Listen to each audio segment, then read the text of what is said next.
Welcome to the Healing My Parts podcast, a podcast dedicated to educating and raising awareness about dissociative identity disorder, also known as DID. We are your hosts, the system behind Healing My Parts, which also includes parts that function as a therapist and leader in a mental health niche space.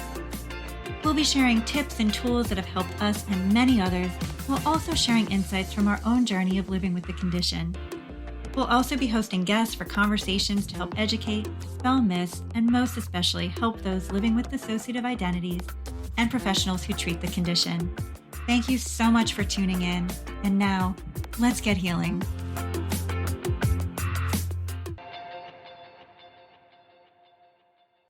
Thanks for joining us today, everybody. We're going to kick this episode off with a great friend of ours, the Curious System, who we have had the absolute pleasure of getting to know in the last, not even a whole year, but what happens when systems meet a system, it's just instant bonding. And we have had that amazing experience with this system. So before we dive into the fun stuff, we'd like to welcome you to the show and ask if you would like to introduce yourselves to the listeners today. Yeah, thank you so much for having us on the podcast. We absolutely love this podcast. We love the community that you're forming. It's helpful to know that the Curious System is not our system name. We actually don't have a system name. We don't even know if we're going to have a system name. And we're new in our diagnosis and or at least new collectively. And we are female presenting. We're a mental health clinician. Mental health is our second career. We originally worked in an elementary school setting. And I think that's probably the most important things to know about us, just in terms of like what we do, and who we are is ever evolving, and we're ever discovering about what that is and who that is. And yeah, it's also important to know that we're not out as a system, in part because of stigma, but I think primarily because we are under a year really understanding our diagnosis and getting an official diagnosis. And it's a very sacred and internal season for us. We are pretty sure that being public will be a thing, in the near future, but it's just the season right now. If anyone recognizes, one of our voices or anything like that, we are not going to deny it at all. So we're very open to the conversation, but we're not putting our face out or any sort of identifying information at this time. So, but we're excited to be here, talk about this stuff. We've loved chatting with you beforehand and really excited to get the ball rolling. So, oh, well, I'm excited because for folks who are listening, we had the opportunity to have a couple of conversations. One was like a while back, I think, when we were just talking about life as a system in general. yeah. And one of the great things in our unsolicited and biased opinion about this podcast is we have the incredible blessing and honor of being able to bring multiple different voices of multiples and their providers to just anyone who's willing to listen or looking for information, because we really feel like the more information that is out there, the more people are going to be able to identify their experiences and maybe be able to just make changes in their life that make their life feel better. And a while back, we were having this conversation about things that help when you are newly diagnosed as a system and you're trying to sort of figure out just living life as a system. And so you had a bunch of things, actually. Do you remember? Because I read them. That's what I was thinking. I'm like, oh my gosh, if I were in your shoes, I would literally be frozen, being like, what the heck is she talking about? What did I say? I think to your point, I think one of our hesitations in even coming on the podcast was we would listen to these fantastic stories or listen to other systems talk about their life. And they would be like, oh yeah, I have this part that does this. And this is the way my system communicates. And we have this interior space. And we would get these waves of comparison And it would cause a lot of like unease, a lot of denial, a lot of comparison. It's important to know, and this may, be true for anyone listening or no one listening. We, during most of life, did not struggle with imposter syndrome. And I think that was in the sense of somebody inside could do it, even though we didn't know there were many somebodies. How hard could it be? Somebody will show up, somebody will get it done.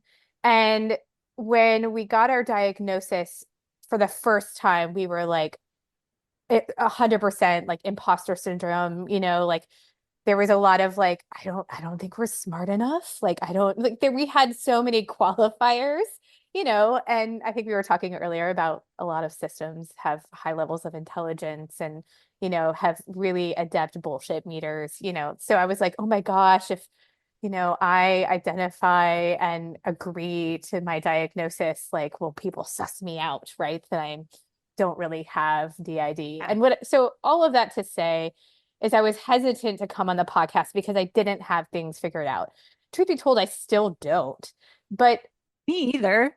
yeah, no one does, right? And I want to I want to make that as regular as possible or as typical as possible as, that's a regular people thing, system or not, is there's no arrival at self, right? Where you're like, I 100%, I have got my full roster. I know who everyone is. I know why they exist. I know right down to the letter what my internal world is, that I have one.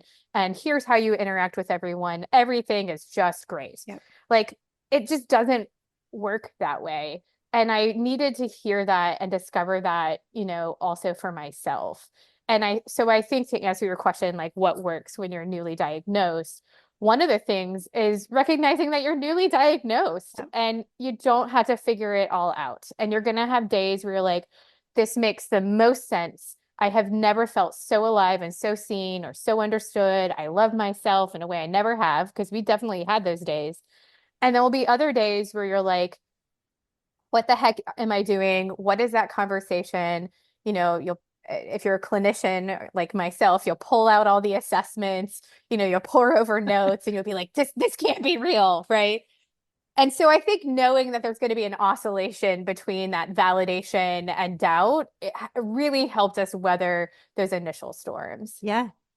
Respecting that everybody, like we say this all the time, right? If you've met one system, you've met one system. Every system is unique. So your experience of your systemhood is going to be your experience of your systemhood. It won't be. Which is terrifying, right? Like it's easier to look outward and do, I think very developmentally, we do that, right? Where we're like, am I like you? Are you like me? And it's scary to go inward and be like, hello, is anybody there? And then, what does it sound like? What does it feel like? And so while there is the broad, like every system is different, I think it is helpful to know that there are some beats that a lot of people do wrap their mind around, which is adjusting to your diagnosis. Yeah. And there's commonalities. I think Jamie Pollock said it pretty well in her Yes. episode, right? Where she was talking about, like, yes, every system is unique and there are things that overlap and are common. They may be experienced, there might be iterations of how they're experienced, but there are definitely commonalities amongst systems. One of the things that you had mentioned that I thought was a really great point was the importance of having friends who also have DID. Yes. And that was not planned for initially.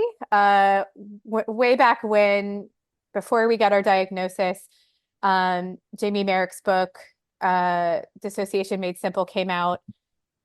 We knew that we experienced dissociation, which is its own story. But the book came out and we're like, we have a lot of get shit done parts. And we're like, got to figure this out. We've got to get a handle on this, right? And so in our naivety, we got the book, it came in the mail, ready for it. We booked a cabin in a nearby state. We drove out there and we pulled out the book, and like 3 chapters in, we like completely dissociated. I know I read the whole book. It's underlined throughout. I do not remember what happened. But I knew that there's questions in the book that were really powerful, that were good for me as a clinician, but also good for me to really be searching for a therapist. And so what's funny is I posted about the book coming out on Facebook, and a friend that I had for nearly 2 decades, were more or less acquaintances at the time, reached out to me through direct message and was like, oh my God, like, do you have a dissociative disorder? And I was like, yeah, I don't know. I'm not sure. I'm exploring that. And once I got my diagnosis, I invited them over and I was like, I have so many questions for you. And I had written out like questions of like, do you have to name parts of yourself? Like, is it rude if someone catches you switching? What does a switch feel like? And it wasn't like I was trying to learn it to mimic it. I was learning out of validation. And at the same time, I was like, I don't have DID, but they were very patient with us and they were answered their questions best they could, connected us with apps and all these other resources. And then from there, I was like, I need more people in my life that are systems. And kind of like you said at the opening, once you meet a system, there is a kindredness about it. Like when I think of healing together, I didn't understand how amazing family reunions were Yeah. until healing together. And I was like, oh, I think about February all year long. So yeah, I think having other systems in the mix has been helpful. It's challenging, right? Because there are parts of my system that get in with parts of their system, but kind of like groups of families, you might have parts that don't understand each other or see eye to eye, but there is an understanding or a mutuality that I think can be really helpful, no matter where you're at. Like you don't have to have done a ton of work. Like I think that's a hesitation people have, like, oh, I haven't done a ton of work. Like living is work, surviving is work. You've done more than you've recognized sometimes. So There's something really interesting about the perception of, I was going to say the perception of time, which is just in and of itself, no pun intended, systems. mm-hmm. But really, there is this conceptualization that if you've had a diagnosis for a long period of time, you therefore must be so far along in your healing or so far along in your internal communication abilities or skill sets. Oh yeah. And that also appears to be unique to individual systems. Yeah. We got our Yeah. diagnosis in the early 90s when it was still MPD and not DID, but got zero Mm. treatment because it was not available. Thank you, False Memory Syndrome Foundation, and suing Mm-hmm. every therapist on the planet. And for many different reasons, weren't able to really access care until the pandemic. So had a diagnosis for decades, have not had decades worth of treatment. On the flip side, also know people who have had treatment for decades, that specialized care, and are not able to establish internal communication, at least not yet. See, and then there are people who, I think we were talking about this at one point, people who found out about their diagnosis. They're like, oh, this makes sense, but they've always kind of had this internal communication. And then they just, Mm-hmm. when they asked their parts what their names were and their parts gave them their names, they're like, they just accepted that. And then they had this advanced ability to know their parts and they're like 4 months into their care, right? So it's like, that's not me, but Well, and I think that's what's painful, I think, for folks is that comparison piece, right? And we're at where we're at, and we're healing in a way that makes sense for where we're at. And this I think brings up the point of also like privilege. Like we're privileged in that we have a steady income, we have a pretty reliable job. We also live alone. And let me tell you, living alone makes for a very different experience around parts. First of all, it reveals that no one is to blame for not putting the dishes away or X, Y, and Z. It turns out it's just still us. But I think, that was one of the clues. I was like, oh, wait, this is me. But yeah, I think there's just varying degrees, and I think the faster we could accept that we're at where we're at, the more traction I think came for us. Of, when I do remember in reading Jamie's book and learning about parts, I wrote in one of the margins, is it okay that I have insert number of parts? And it was under 10. And then I turned the page and someone mentioned having thousands of parts. And I felt both alarmed and relieved. And I think just comparison comes up naturally as a human thing because we're trying to find our bearing. Looking for reflections of ourselves and other people is feels like a way that we get validation, especially I think if you've Yes, been subjected to any level of gaslighting in your history. that's exactly it. Yes. Yeah, you're trying to check and say, is my experience valid? And it's understandable that we would, put it up against someone else's because I think that gets the ball rolling. If we understand that at the root of it, the answer is yes, because it's our experience. Yes. And I think that brings us to the two things that really have helped us early on is trust building, like trusting that if we have a hunch about a thing, kind of yes and it, like, okay, I think we do have DID, right? Like, notice the sentence of that. I think we have DID, right? Right. And so kind of like trying to tread forward and being like, okay, I can trust that step and that step. And I think that's part of the process of just building that trust. And one of the things that, and I know you didn't ask this question, but we have talked about it, is denial comes up a lot early on. Yep. And it is the opposite of trust. It builds that mistrust. It builds that like, I don't know, but I think it's a natural coping as well. We'll have times where denial has really helped us in a sticky situation or a conversation where having access to our diagnosis would not be helpful in that moment. So we've learned to kind of work with it as part of dissociation. Also, shout out to Dr. Mike Lloyd for having great videos on that. I'll pull that up on occasion and I'll be like, oh, okay, denial is part of dissociation. Got it. His YouTube channel, though, is just gold. It doesn't matter if you're a system, a therapist, or a supporter. Yes. The CTAD Clinic YouTube channel is just Yes. Yeah. phenomenal. The content and how he's able to really impart these really complex concepts sometimes in like 10 minutes. Yes. And if it's too much, if you feel overstimulated, like hang out with the ducks. Hang out with it. Like Yes. And as it turns out, he has like 8 cats. You can't not. I mean, he's just great. yeah, that's fantastic. Yeah. Making a note to also put that in the show notes after because it's always great to give resources as we go. Absolutely. Yeah. Can you talk with people or just explain to people a little bit? You had mentioned to us about having and using a dry erase board. I'm laughing because it's only recently, probably since we talked, we discovered that somebody enjoys erasing the dry erase board. So, yes, we have a dry erase board in the kitchen. And often yeah, it's a problem. It's a problem that somebody likes to pretend that nothing has happened here. People can't see me cracking up, so Yeah. I'm just like I can see this happening. And so we've tried sticky notes and then somebody tidied up. It's the same somebody. We're not gonna shit talk parts. We shit talk trauma, but not parts. That's a big thing for us.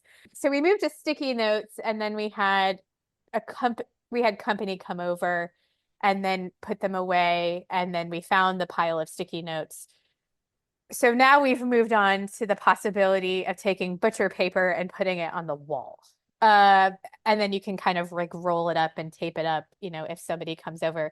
By and large, I don't think people in our life care, but the dry erase board seems to be a go-to spot for just daily movement. So it includes like a grocery list, a reminder list. I think right now it has a lot of like administrative stuff on it, but often I'll put kind of random ideas. And I do have a very philosophical part that quite honestly gets so metaphorical and philosophical. We'll go back to what they have written and we're like, what did you mean? And if they get a hold of our cell phone and start messaging some pretty philosophical stuff, our bless our friends, they have learned to be like, hey, is this so and so? And or like, what did that mean? And I've learned to just be like, I have no idea. I don't know. They're just trying to communicate something. But sometimes it is like, I think it's something I said before around like trust and denial and mistrust, they all kind of go together. Like that would be something that a philosophical part would want to put on the dry erase board. But are we at the point of having a journal or a collective meeting together? No. I can't tell you how many journals I have. In fact, I discovered a few today and getting ready for our time together. But they're like all these beautiful journals, and there's one entry that's like, I can't wait to like really use this journal and be committed to myself, right? This is before I knew I had parts. And I even have a few entries or journals that are like, oh, we're going to meet as a group, and we just can't do it. We're just not there. And having a lot of graciousness for that has been really helpful. Yeah, I think it's important to also just note for some people who are trying to have like system meetings that Yeah. I have absolutely had the experience of having system meetings or conversations like while out in the woods, for example, walking the dog. Yes. Yes. And it is this amazing conversation with like this great information. And I'm like, oh my Yes. God, when I get back, I'm writing all this down because I never want to forget this because it's so important. And like the insights are just amazing. And I Yeah. absolutely want to make sure that I bring Yes. 5 points into therapy. And Yes. then I get home and I have no freaking idea. I Right. can't recount anything. So we have a similar experience, especially while driving, and we have decided to put an internal job posting for a scribe. Like, can somebody take note of this and then let us know if it's important? And sometimes that works. Also, I have had the experience of meeting, and we often meeting while in movement. So tidying up, driving, walking. We do a lot of meeting while running or exercising. Let me tell you, lots of parts work happen at the gym, um, which is really interesting. Like just something about the embodied, experience. But I did recently have an experience where I was, noticing a gathering internally, and I don't quite know how to fully explain that. And it very quickly occurred to me, and I even said out loud, I said, have you guys been meeting without me? And the answer was yes. And so that was a really interesting experience to consider that so much of system discovery is yes anding what's already there. Yeah. Like it's system discovery, it's not system establishment or invention. Like that's been the most humbling for me, where I've had moments where some sassier parts of myself, when I'm starting to poke around and be like, what's your name and what's going on and how old are you, where they're like, back off and let us do our job. Mm. And that has made me go, oh, I don't have as much control as I think I do.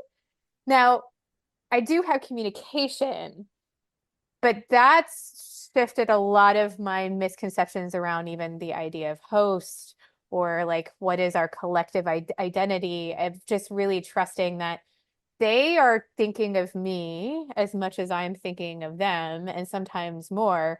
And sometimes I have to just respect and trust that. And I'm sometimes on a need to know basis. Right. And I don't look, that's not in the DSM. That's not from a therapist standpoint. That's just my lived experience. And I'm learning through the voices of, others, that my lived experience is valid. But it was a struggle because we love reading and we love books and we love memoirs, where we would be like, where's the model? Yeah. Where's the template? What can we use to make sense of ourselves? Because we would do anything for a model rather than looking inward, because that's scary. Oh, It's so true. scary to look, right? It's scary to look inward and, to really identify why we are the way we are.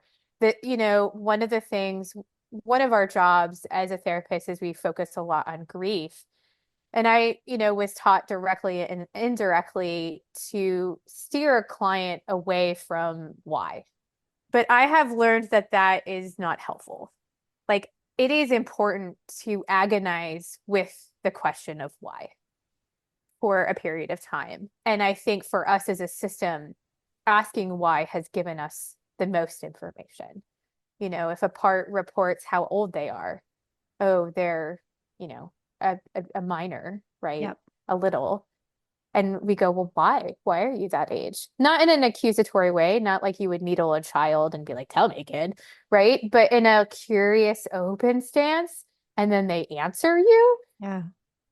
I'd rather read a book sometimes than feel that. And that has been the work for me, is adjusting that. I mean, you bring up some really great points and parts of the process when you're in that space of learning about parts, how they came to be, what their roles are, what happened to them, and then you are feeling their emotions Yes. pretty intensely. Yes. It's it is, to use your word, it's really humbling. Yeah. It also can help you develop an insane amount of respect for some of these parts of self. And one of the, I think one pivotal moment, there's been plenty of pivotal moments, but one pivotal moment, right, is recognizing that we're all just parts in a system. Yeah. So Yeah. that this concept of the way some psych literature presents DID as there's always a host and then all these others are these secondary parts. It's absolutely not the case for many systems. No. Our system doesn't have a host. We're really, really friggin' good at masking because the goal is not Yeah. for people to be able to be like, oh, I know which part that is and I know which part that is, right? The goal is to present as a cohesive whole. I mean, that was a big aha moment because I think one of us, the control freak, wanted wanted a host, right? Because that would be simpler. That would be simpler to explain to ourselves. And it's so covert. It's covert to us, Yeah. right? And I think that's been the most delicate balance is how do you remain protected and somewhat covert, especially, we're at a stage where being out is not the wisest thing for us.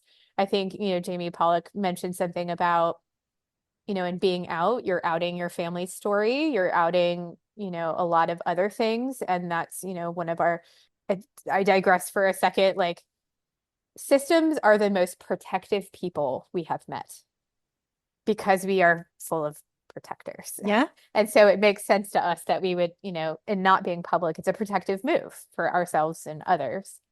Yeah. And people have to really think about, it's wise if they really think about the implications of being out, right? What's your stability in your job?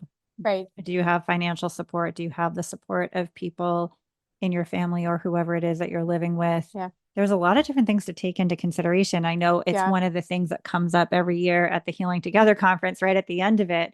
Somebody is always saying, now, all of you who are feeling so empowered, don't go out and tell the world about your diagnosis right now. It's not a Yeah. good Yeah. idea. Yeah. Yeah. And I remember having that intersection myself and being like, okay, like feeling again sobered in a very much like that conversation is kind of like an older sibling to younger sibling, like, Yeah. hey, I'm here to give you some wisdom, and uh, to that point, I do know people listen to this podcast. I don't plan on outing myself by randomly sending people episodes of this podcast. But I do know that people may recognize my voice. And I think Yep. that if they did ask me about it, I would be open to it. They may hear their clinician or wonder about their clinician. And I think to deny it would be disrespectful to the relationship part of mental health. But again, I would probably be quick to focus back on the clients. Just professionally, that's how Yeah. I operate.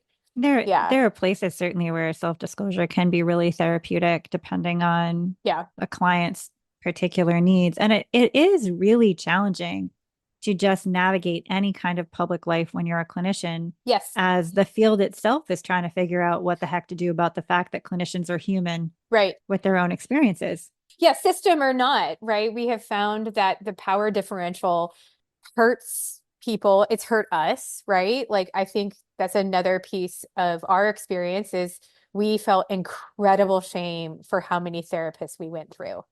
And we kept it very secret how many therapists we went through.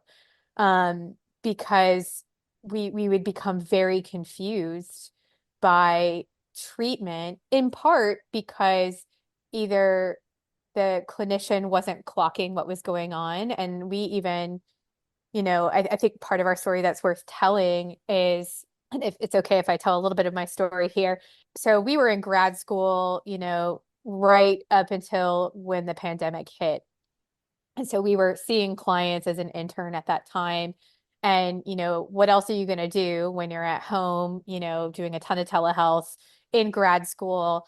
But like watch videos and find out more about mental health. And at the time, we knew that dissociation was a thing. We used to joke and still do that it's our favorite sport. It's the only sport that we're good at. Gold medalist if it were an Olympic. Gold medalist. Yeah, yeah. It's favorite sport. Um, and we saw, I can't tell you how we found, like we wormholed our way. We do have an insider that's a researcher, but we did find a video with Amy Wagner talking about the superpower of dissociation. I was like, great, this will be great. And the back of my head, like the hairs on the back of my neck shifted, and I felt seen in a way that was so humbling and exposing and exciting and terrifying all at once that the next session, when I went to see my therapist at the time, I was like, I think I have DID. And their response, I do remember, is that they gently held up their hand in a stop signal with a little wave and went, oh, oh no, no, no, no, no. Yes, you have parts, but no, no, no, no, no, you don't have that. And I tell this story for two reasons. One is the clinician was operating out of what she knew, and she understood DID to be rare and uncommon. And not but a month later, when talking about parts using a little bit of the IFS model with, as a clinical intern, I didn't know very much anyway. I was trying to frame it up for a client and I did similar. And I said, but this doesn't mean you have multiple personalities. This is just a way of framing up your internal perspective. And in that moment, I was dismissing the fact that this is a real thing. This is a lived experience. And I don't remember specifically who the client was, but I had inadvertently passed on the stigma that I had internalized, that this is not real. This is not a thing. And I think it's important for me to talk about that as a clinician with lived experience, that I too have sent people away or not caught it or not seen it. And for any clinician who's listening, who's like, oh my gosh, I think about all the clients I missed. We're learning. We don't know. We miss it too. We miss it too. It's covert. We're not that special. We're not going to see everything. We're finite. So I think it's important for people to know that part of my story. One thing that you're bringing up, though, that is really important is the message for all clinicians to believe clients, Yes. believe their reports, believe their experiences. Yes. And you Absolutely. may both come to a different conclusion down the road, but in the moment, Sure. it just, when you were making the stop sign motion and kind of waving your own hand back and forth, and I was listening to what that clinician said to you, I kept thinking, and now we have professional gaslighting. I always refer to CBT as professional gaslighting, unless it's related to a particular, like, I caught such shit in grad school because I hated CBT so much. I Sorry for mean, those that love it. It's just not a thing for us. it, there are places. I mean, I have Yeah, spent plenty of time working in the eating disorder space, and so somebody who believes a particular food is going to do a particular thing to their body within 5 minutes, that is a distorted belief, and CBT can be very sure. helpful in that regard. And it can be great for littles. Like CBT is great for littles. Like if that's what they need, right? Like For instruction, right? But in general, like yeah. when we're looking at people that have these complex trauma histories Yes. and they have conceptualizations about themselves born out of said trauma history, CBT is literally gaslighting. It's tricky and it feels uncomfortable and it gets in the way of relationship.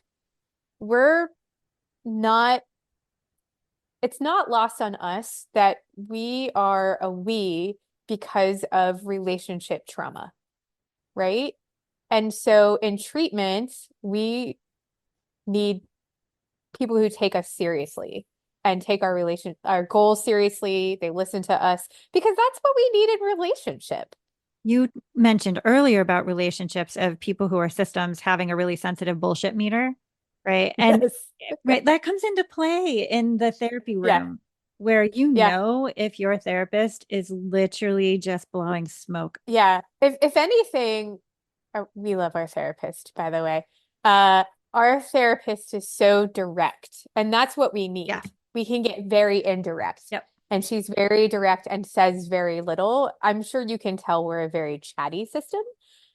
We have a lot to say. Well, some of us do. And I think that first of all, I came in with some very specific life goals. DID does interfere with some basic living stuff for us. And we have taken these goals to all our other therapists, specifically medical care. And day one, she's like, bring your computer and we're going to talk about what it means to buy insurance so that you can get medical care. No one had ever done that with us. And that's therapy. Yep. We didn't have that skill. We don't know how to do that, right? And then, we don't always even know how to ask to do that. We don't know how to fill in that gap. And there are some things for many systems and just many people, you can't know what you don't know. So you can't ask for something that you Yes. don't know Right, exists. right. You don't know. I mean, I guess that's what blind spots mean, Oh, right? We're right. blind to them. Yeah. Well, like if you've never had the experience in your life, right, to know that something exists, like how can you know Right. without How somebody? could you know? Right. Right. And that works in so many ways. Yeah. If you don't know that conflict is healthy, if you don't know that emotions are to be named, if you don't know what it means to be embodied, if you don't, like you don't know how to trust people, like it goes across many ways. Yeah. I think to your point earlier around having system friends, the way I thought therapy worked beforehand was my therapist was some sort of like trail leader or Sherpa or something, and I'm hiking up this mountain and they're coaching me along. Now, to be fair, as a therapist, that's the role I generally play with my non-system clients or my singleton clients, right? Because that is often the clinical model, right? A companioning model, if you will. But for me in therapy is I'm doing a lot of the work, a lot of the hiking, with peers, with friends, with non-systems in the world. And then I'm arriving at base camp, which is therapy. And I'm saying, here's where I got stuck in the mud. Here's where things are going sideways. Can we check in on this and then keep going? If I reverse it, I'm going to be in therapy longer than I've suffered. Like, I can't do it that way. And we never really had that conversation, or maybe we did and I forgot, but that just seems to be the rhythm that works for Mhm. us is like, and I'm in a more, internal space right now where like, I'll jump ahead and I'll be like, I need to do some parts mapping. And then my therapist gently, is like, yes, but it's hard to map those that you don't know. I'm like, oh, Valid. that's true. Okay. Right. So yeah, I think that model has helped us a lot of like, we have to work in between the, the session. Yeah. We have to, because there's too many of us to just do 50 minutes a week. Honestly, 150 minutes a week is not enough. Yes. But can we also talk for a minute about how that gets hijacked by parts who are like, I'm not doing that shit? Because, right? I mean, there are definitely Yes, parts that are yes, like, yeah, yes, we're going to do this work and we're going to work on our, yeah. Yeah, I'm gonna erase that. Yeah, I'm gonna erase that dry erase board. I'm gonna throw away that journal. I'm gonna tear up those papers. You don't need to know that. I will say this, and this is where peer support has been helpful. And I do have privilege in that most of my support, they have parts that are therapists. And I think that is a leg up for us. But we have, system friends where we monologue via voice memo back and forth. And I think that has held us accountable in some ways of just reporting what's going on and then kind of gently challenging each other or being challenged. And that's where I've really, really seen, you know, a system friend is not going to take your bullshit.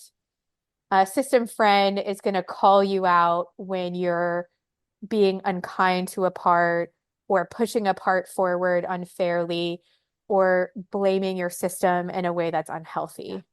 The other beautiful thing about system friends or just systems in general that you're connected with is the incredible amount of grace that gets extended for the inconsistencies of simply being a system. Yeah. You know, Yeah. if you go, I mean, people will check in on you if you go missing, but there's also this inherent understanding of, okay, I have a relationship with this person who's a Yes. system, but maybe the part that's forward now doesn't Yeah. even know that I exist. And so, Yes. doesn't even know to have a conversation with me.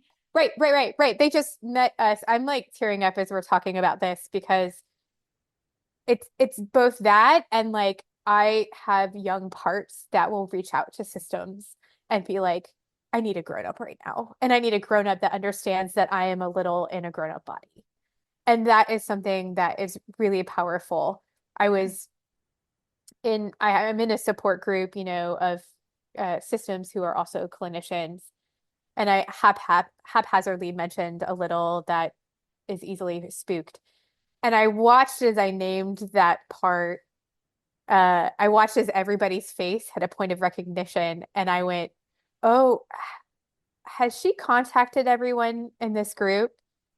And everyone was like, "Yes," and we love her. Oh, And that belonging, see, that's the comparison piece that's helpful.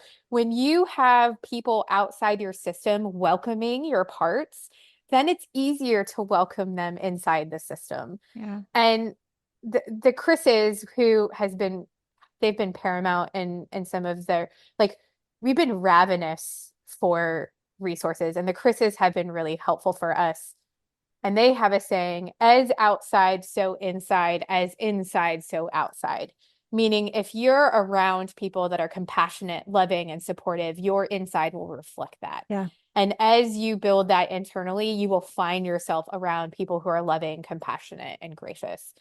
And that has been the most sobering for us when confronting relationships or friendships that don't do that.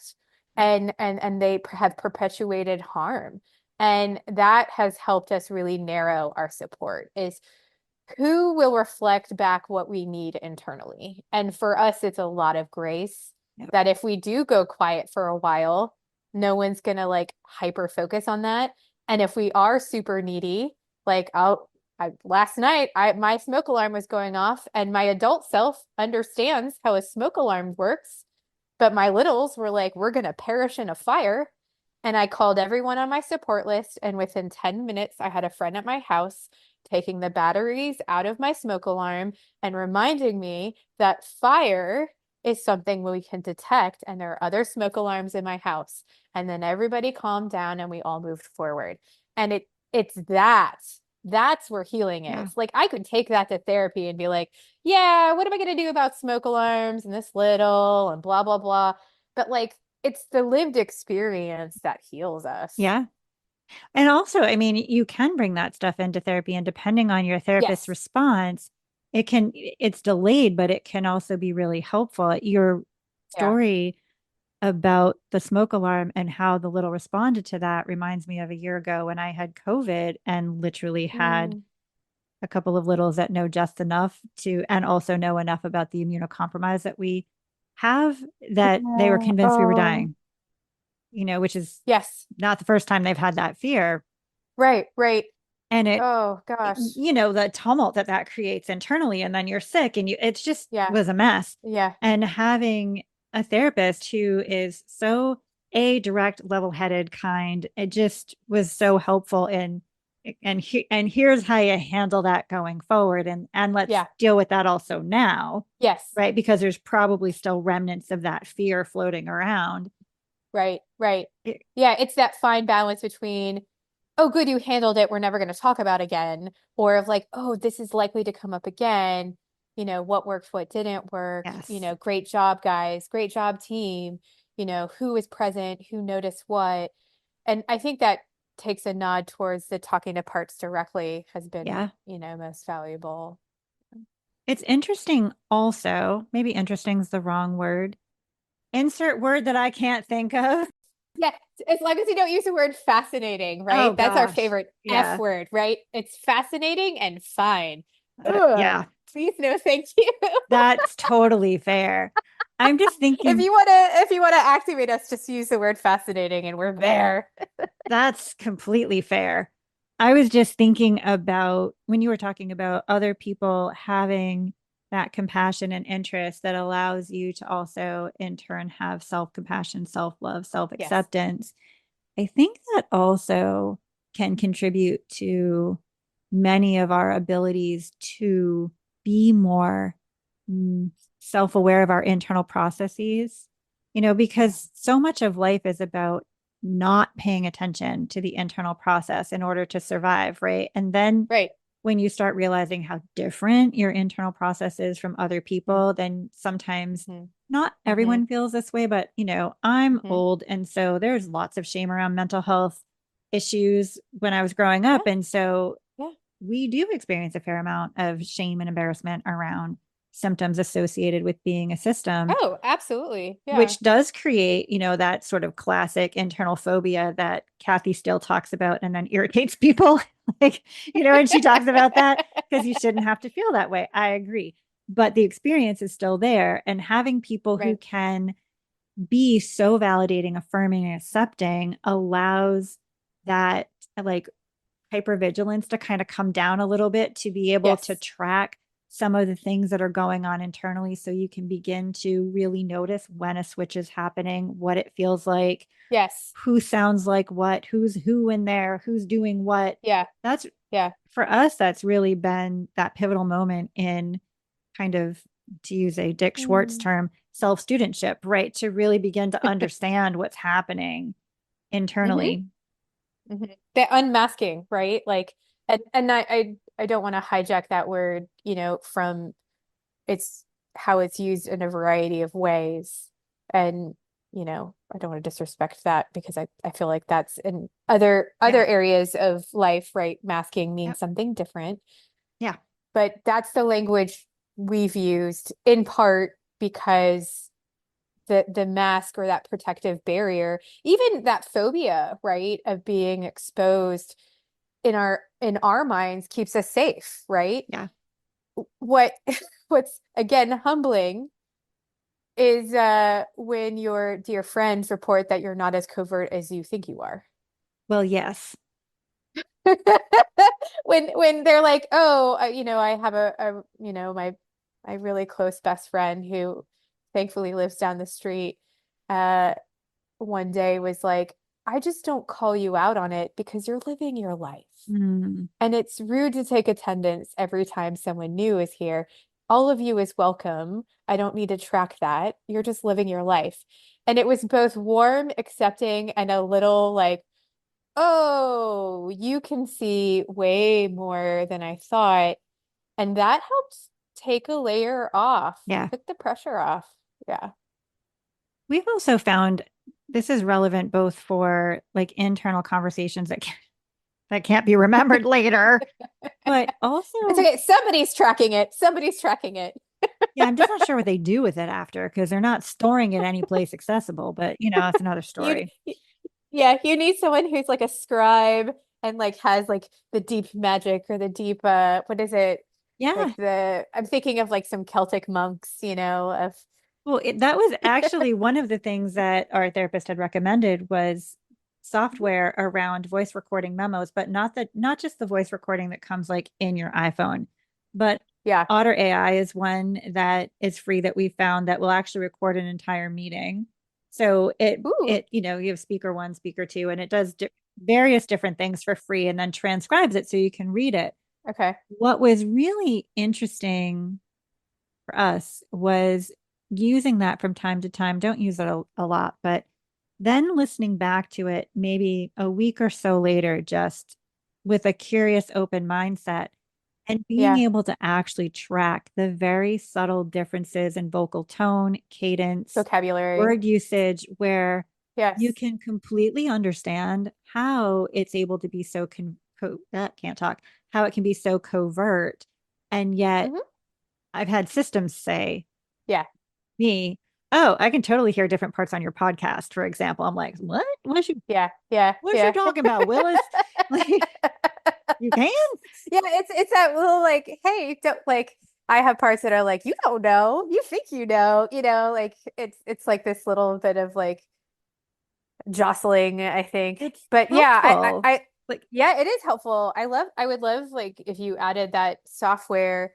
Uh we've tried a lot of things around things like that. There is a Discord option called Pluralbot, and set it up, had a great time setting it up, and then completely forgot about it. But as only a good system would. as only a good system would, the thing that has caught on for us is we have a part of our system that primarily functions as a DJ. Music is fundamental for us. And this part has made a playlist for the system and for parts and then for pairings of parts. A lot of our parts are buddied up. And so if you get a song, this is a public announcement for anyone listening. If you get a song from our system, that is that part reaching out and saying, oh, I thought of you. This is something that might resonate and stuff like that. And that has been really helpful. That's awesome. I've had a song from you. Now I'm curious about that. Oh yeah, it's Yeah, based on when you talked about internal worlds. There's a couple lines in there that we were like, "Oh, this is an internal world song."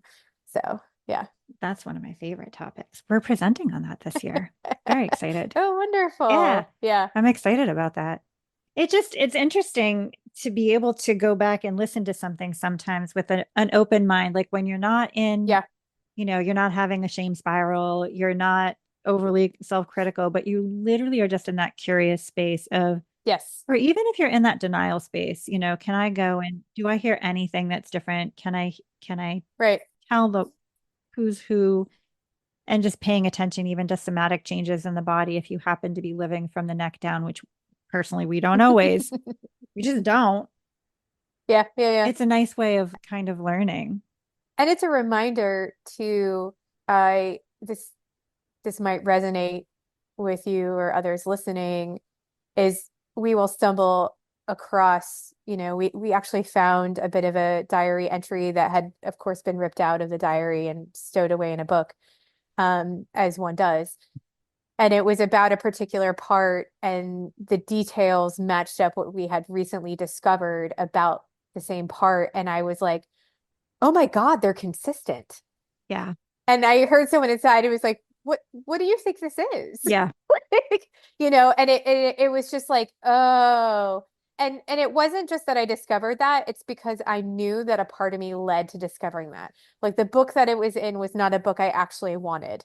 I was in the room at a time that like when it was talked about on here a couple times around that like innate like draw towards a thing, like we've really learned to pay attention to that. There's some important information in that. Oh my gosh. Like truly. We we have discovered so much candy that way. You're not wrong though. It's true. Somebody loves to stash candy. Let me tell you. We're like, oh, there's some chocolate over here. Okay. Oh, chocolate. Yeah, chocolate's a fave. Or a rock. We really like rocks. Rocks, crystals, so many things. So many actually Yeah. parts just I've not tried them, but parts discovered like crystal, not just rock crystal candy, but Yeah. those what are they called? Silky gems candy that looks like, have you seen those? Oh, no. Oh, Just no. discovered those like 2 nights ago. God bless Instagram. Yeah. You're going to provide that as a resource, Yeah, I right? will yeah, this that silky gems. It literally is like crystal candy with filling. I'm not sure that we would like them or not, but I'm sure we will be trying them Yeah. Yeah. because there is an interest. Yes. Yeah. It is interesting though to talk about a little bit about candy. When we first got our diagnosis and people would talk about littles loving candy, there was even like a bingo at Healing Together. And one of the bingo slots was like salty over sweet. And I was the only one in like the 100 people who was like, oh, that's me, or one of the few people. It sent me on this denial spiral Like I was like, I like salty things, therefore I'm not a system. Like I don't, there's things that we just do to kind of protect ourselves. And it turns out I do like candy, but I don't struggle with it the way I do art supplies. Mhm. Like I have a lot of art supplies. Oh, pens are a thing. Oh, yeah, pens, markers, Lego. Like I have a sewing machine and a ton of fabric I have not sewed for 8 years. Like so these things Hmm. they start to come together and make sense, you know? They, yeah, very much do. Especially if you're able to have the longevity, right? Can I look back and see the cycles of things? And Yes, cycles is helpful. sometimes we're probably still in the process of learning when there's something that people are talking about that is relevant across their system, and maybe there are other systems present that agree, but it's not Yeah. resonating. Yes. We are learning to consider the fact that perhaps it's not resonating with the particular part that's fronting in that moment. It's Yes. not necessarily categorically false for the entire system. Right, right. And that's been helpful. And it depends if the part front recognizes that we're a system. Mm-hmm. And if so, how many members are they aware of? Which is like, that's why assessments are wonky, Yes. right? Oh gosh. Like, Yes. so yeah. But I tell the story of the bingo card to say like, it's okay if something takes you out for a minute because I imagine whoever was responding to that was very young and very binary in Yeah. their thinking, right? Mm-hmm. Of like, oh, I don't belong because of this one bingo square, which is literally put together to foster belonging, right? And foster connection. And it's like, I'm sorry, I need to leave this meeting and go in the lobby and pull up the DSM and make sure I still belong at this conference, right? I'm going to leave the group in order to make sure I'm allowed in the I will group. be in the quiet room on the beanbag chair with the flashlight and the DSM. So sorry, everyone. Not sure if I qualify. But yeah, I think it happens to Yeah. everyone. And I think the more we can normalize that and laugh about it, I mean that's a thing that we've really found helpful too is like humor. Now, no, not all of us have a sense of humor. Some of us only have a sense of humor. Yep. But that's really helpful. Leaning into inconsistency and also recognizing that the Yeah. inconsistency is literally part of your validation can be incredibly Yes. helpful. I loved Right. Katie Keach is doing another series on like debunking myths around DID. And one of the Love it. recent ones was around things that people are using to like fake claim systems with, like, oh, the Oh, person doesn't X, so therefore they're not a system, or they do Y, so they're not which is like, it's heartbreaking. abhorrent, right? That people do that. Think about that. Like, do we do that in other places? Is this the only diagnosis where you have to prove Yes, it something? is. Like how many folks are like, I feel, really depressed. I'm crying all the time. My future feels bleak. I feel worthless. Like, in what world is it appropriate to be like, okay, I need you to prove that you might be Oh, I depressed? literally say that all the time. I'm like, we do not ask people with schizophrenia to prove their hallucinations No, ever. no. But if you have DID, there's let me give you these three instruments to give you the diagnosis, and then let me run them against these other three to prove that your answers are valid. Right, right. When if we can just lean into inconsistencies, I also, for what it's worth, I think people who are not systems are the ones that are looking for this level of consistency that doesn't work for people who are systems. We have Yeah, changeability, even our yeah. pronouns. I, we. Oh, I mean, when yeah, you were saying yeah. something about questioning being a system, I remember distinctly having this experience and I'm being like, I don't know if this is true for us. Like, I don't think we have this. And I had a part, like literally the part lives right over here, which you can see. I know they can't. Uh-huh, And the yeah, part goes, yeah. dude, you literally just said we though. It's like Us, us, we. yeah. Our favorite inside joke is, if you don't have DID, what do all your friends have? Or, what does so and so Right. have? Or it's like, but I think that's part of it. A joke that we say in therapy, which is true in some ways, is when we start to feel the edges of denial, as we go, denial is expensive. Yeah. And because our main denial part is very concerned about money. and we're like, ah, denial is expensive. So can we set that aside for just 50 minutes and see what happens? Or get curious on why it's there. There's no right or wrong to go about it. But yeah, I didn't know for so long. I thought my inconsistency was a deep character flaw, Yeah. and it made me a smart airhead that was a liar and unreliable. Yeah. But I am learning instead that I am many, and in that it makes me trustworthy, human, and lovable. Hmm. There's plenty of challenges that come along with being a system, and there's a lot of beautiful things too, right? Like I've found Yeah. throughout life, Yeah. relationships are really hard because of different parts, right? Oh my gosh. Yes. Yeah. It's Yeah. And I was going to say it's helpful to have friends and acquaintances who are not systems. I have a friend who says it's just song lyrics in here. And it's helpful for them to be like, oh, that's a regular people thing. If I'm really stressed about a thing and I'm like, oh, it's because of that I'm a system, and they're like, this would be inherently stressful also. And that can be really right sizing, to have someone be like, that's a regular thing. They're not shaming me. They're just like, oh, honey, that's a regular thing. I just laughed because my therapist has learned to do this thing, or she just naturally does this thing where sometimes I'll be talking about something, or maybe I've sent an email with a particular whatever, Yeah. and she'll say, maybe like that is a really normal experience that everybody experiences. Yeah. And then she'll That is go, typical. she doesn't miss a beat though. And then she goes, yes, I am saying that everybody experiences this. And I'm still saying you still have DID. Yes. Yeah. Both and, Right. right? Yeah. Because the Yeah. place that parts will go when somebody normalizes an experience that you Yeah. think might be related to your DID, but it's not, is like, oh my God, Right. then I don't have this because you're so used to Right. being, There's that binary again, yeah, right? In, out. yeah, it's one or the other. And but yeah. Yeah. Yeah.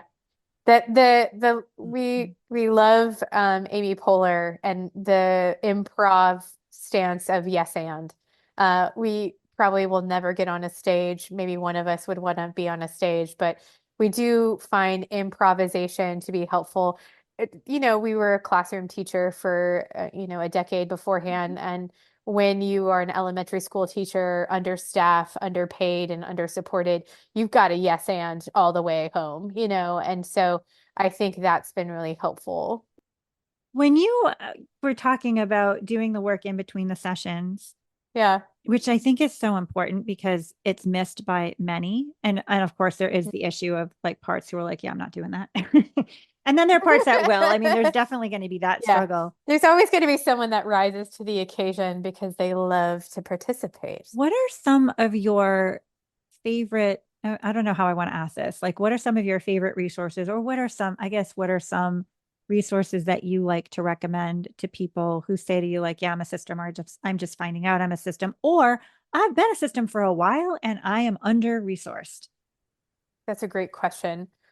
I would start with podcasts. And here is why they work for us is I feel like we're a system of eavesdroppers.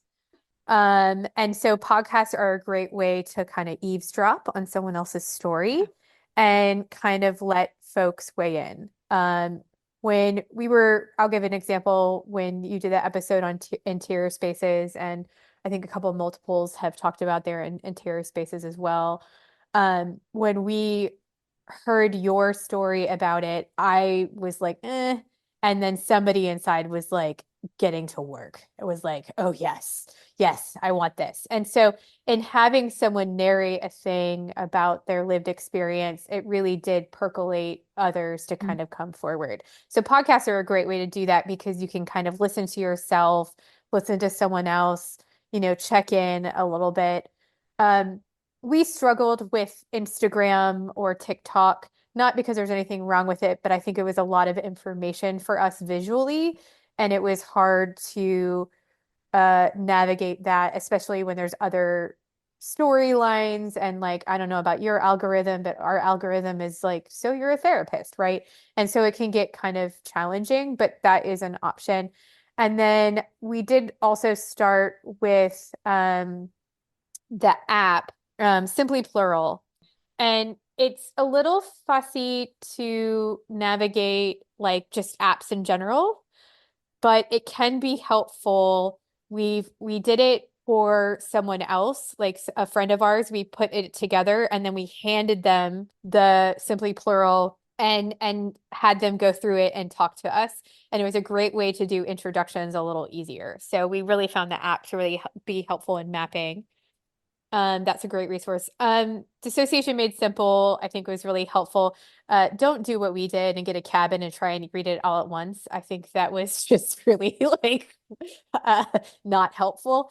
Sounds like And overwhelm. so yeah, yeah, it was like drinking from a fire hose. Great fire hose, but it we didn't get to savor things, so they didn't stick the same way. Um, I think an Infinite Mind has those, talks that have been really good. The speaker series, that those have been really great. Again, that eavesdropping kind of mode. Uh, uh, Number one in our book is healing together. Yeah.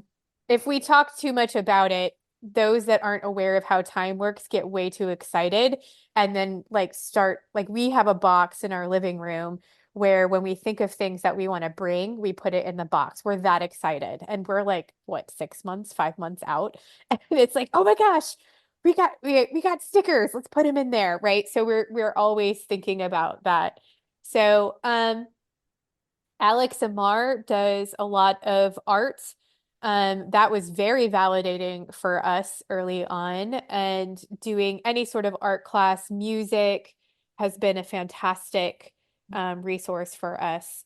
They make fantastic space for being in process and very protective spaces. And all these resources, I think, are very protective. And Yeah. that's what I'm always looking for is something that's going to be aware that I might not be out. I may not want to talk about why I'm a system or even give any identifiers.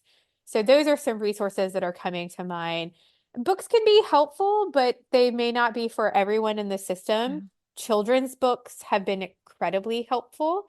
One that we often read to us is The Rabbit Listened. It's a really great way to consider how we listen to our parts or how we dismiss our parts. And it's also a great book about grief. Did you see? I just saw it. DID, we Yeah. write, did we write? Berlou and Mia published their book for littles. It's beautiful. They did I a want books for compilation littles. of Yeah. other systems that contributed Oh, to it, and it's yeah. like free for download on their site right now. Oh my It's gosh. I'm gonna do that today. gorgeous. They did such a great job. Good, good. I love hearing about that. Don't you just love hearing people making another resource? Because there's always a part of me that's like, oh, I would love to do that. I'm so glad that you're doing that because I don't have the time to do that. And that's a brilliant idea. Like the more children's books, the better. I mean, our background in education, right, is a big piece. Petals of a Rose has been a really strong piece for us. We send that mostly to clinicians to get a bit of an understanding around that of like what some of the emotions might come up for their client and that sort of thing. And we did send it early on to a friend, and they were like, "Oh my gosh, do you sometimes have this level of distress?" And immediately we said no, because we were, trying to protect ourselves. But then when we paused and reflected, we were like, "Yeah, sometimes it can be like that. It's not always that way, but it can be." And I think opening the conversation is really helpful. Yeah. Uh, the CTAG clinic, I mean, those videos I must have watched a million times because YouTube doesn't lie and how many times I've clicked a thing. In particular, the layered emotions, that one is fantastic. That has been really helpful when we feel the littles are really close to the surface and we could feel that Yeah. co-consciousness and we got to go to work and or we're feeling the edges of anxiety and we know it's going to trigger someone forward and how to handle that, how to self-parent. But also resources that really help us are anything about development. And somebody handed us a book and no, we've not read it cover to cover. No, we don't agree with everything in it. We're not going to. But Growing Up Again is a parenting book And we have found that very helpful in that it has affirmations that children need to hear at different developmental levels, including pre-birth. And that has been helpful for some self-parenting, self-nurturing kind of things of writing those things and putting them at meaningful spots, unless somebody, puts them away. But uh, it, Of I don't course. mean to, yeah, I don't mean to shit talk. They have their reasons, but parenting books can be helpful, but relationships really are the key resource for us. Music is a great way that we explore our own dissociative response, our parts, the way we avoid, the way we really struggle to be present. And yeah, I think we're pretty aware that music is a dissociative trigger, right? We go into our minds and we might leave the moment, but it can create connection inward, and that is important as well. Yeah.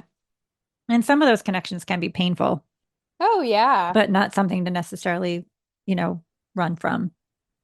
Right, right. And like trusting the system to tell you when you've reached your edge of that. Yeah.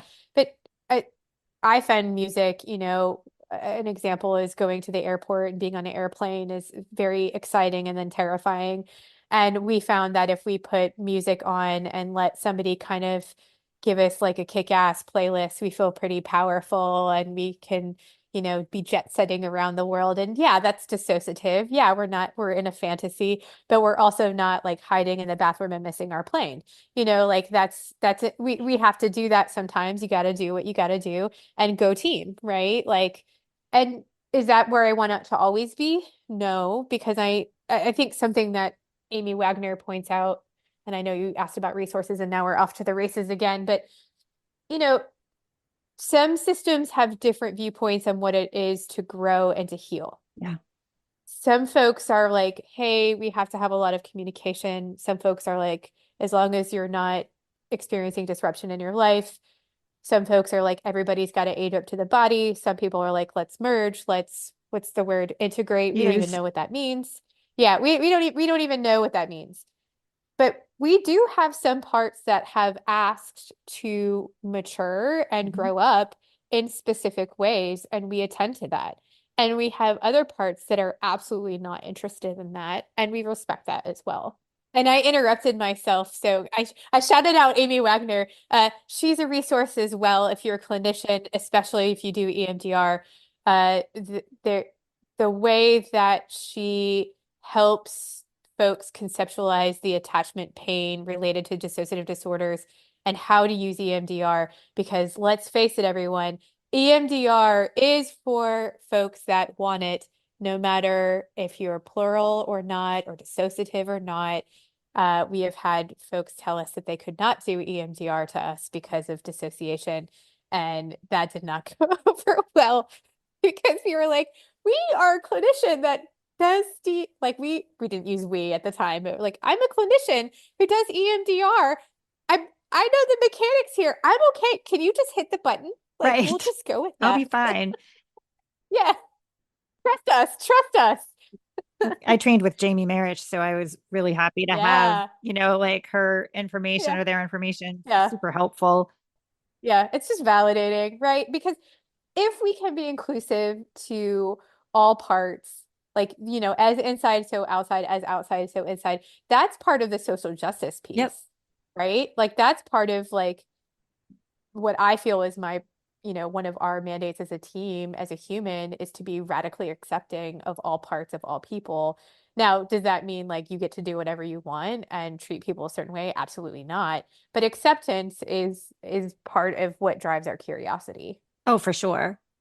I was just thinking while you were talking, it's fascinating that singlet clinicians are the ones that determined EMDR cannot be done with systems. Which is, I think we're all learning.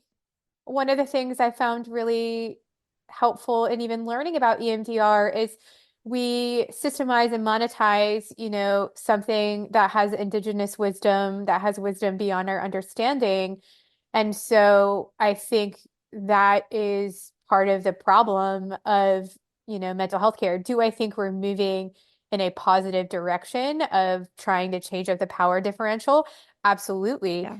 do I think some days that we're still in the dark ages when it comes to mental health and that CBT is the, bloodletting treatment? Also, that's not my line. I stole that from another person. Um, yeah, sometimes I feel that way too. I was just writing down a note. We're going to have the biggest resource section at the end of this episode. Good. Well, so it's important to know that I have four parts of my clinical team. One who's like, here's a resource, here's a resource, here's a resource, because anything that gets the ball rolling, and if it doesn't work for you, drop it. You can come back to it later. Absolutely. It's really hard when you're looking for validation or affirmation of your own experience to trust yourself enough to like, if that doesn't fit for me, it doesn't obliterate my experience. I can just move forward and look for something else. Yeah. And it's good like I tell clients this, when we're talking about skills, which I work hard not to skill shame a client, but like when you're talking about skills Mhm. around regulation and things that you just didn't get in development, I'm like, I want to hear about the thing that you hated. I want to hear about the thing that didn't work for you. Because if we can get curious about that, then maybe we can get curious in a different direction around what might work for you. So true. And so try every resource. Like, yeah, I have a Discord. I use Pluralbot and then I never opened it again. Yeah, I used AI to generate images of parts and then I never opened it again. And then I forgot and now it charges me $10 a month. You know, Oh, that's really annoying. like as I'm talking, I'm like, oh yeah, I gotta fix that. That one definitely is worth writing down to cancel. Does that resonate? Does that That's resonate? so Yeah. funny.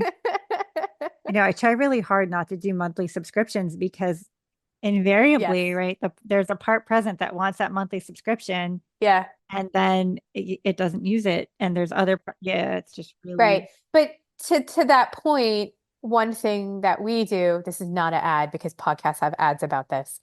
We do a meal subscription because cooking was so stressful for us and so overwhelming that we had to get curious around that. Not to overuse that word, but we really were like, okay, the cooking thing is stressing out our parentified teen. What are we going to do about that's this? a beautiful self-care nurturing thing to do. Yeah, yeah, yeah. Yeah, it works and we use it, right? And then when we don't need it, when we go back to cooking, which is something we actually love, but just our phase of life right now, Yeah. like then we'll get out that, mixer. We might have to dust it off, but that's okay. That's the beautiful thing, right? Recognizing that you're in a season, it's also going to shift and change. You're going to be in another season. And sometimes the seasons do rotate and you come back to seasons and it's okay. Yeah, I might eventually get back to sewing. It feels unlikely, but I have the supplies if I do. And you never know, right? You never know. I think about parts that I haven't seen for quite some time and I'm like, I wonder. Yeah. I wonder what they're doing. Yeah. It would be interesting to have like a parts or a system exchange where you could be like, hey guys, I just dropped $150 on stickers. And like, would anyone be willing to trade, all their, I don't know, I'm just arbitrarily choosing this. I can feel someone inside with what I'm about to say, willing to trade some Legos for this, Yeah. right? Like, like that barter system, we would never trade the Legos. We're not going to do that. But that is a territorial no. We're not gonna do that. It's worth saying on the podcast that there were probably moments in the recording where you heard me start in one direction and interrupt myself. And we do that a lot, and we're learning to slow it down and be patient with that because it's still new that everybody gets to talk. Yeah. And so sometimes there is that wrestle for the front. It shows up sometimes at work when we get excited. Most people write it off as being random or having ADHD, which we have not ruled out. But I think, yeah, that probably just sent someone on a denial journey, and I'm very sorry. Uh, You'll come back. It's okay. Everyone comes Yep. back, right? When we go in denial, you'll just come back. You'll cycle through Yep. that season. It'll be okay. But all that to say is there may have been things that I said that I didn't finish. And I'm saying out loud for all of us that that is okay. Absolutely.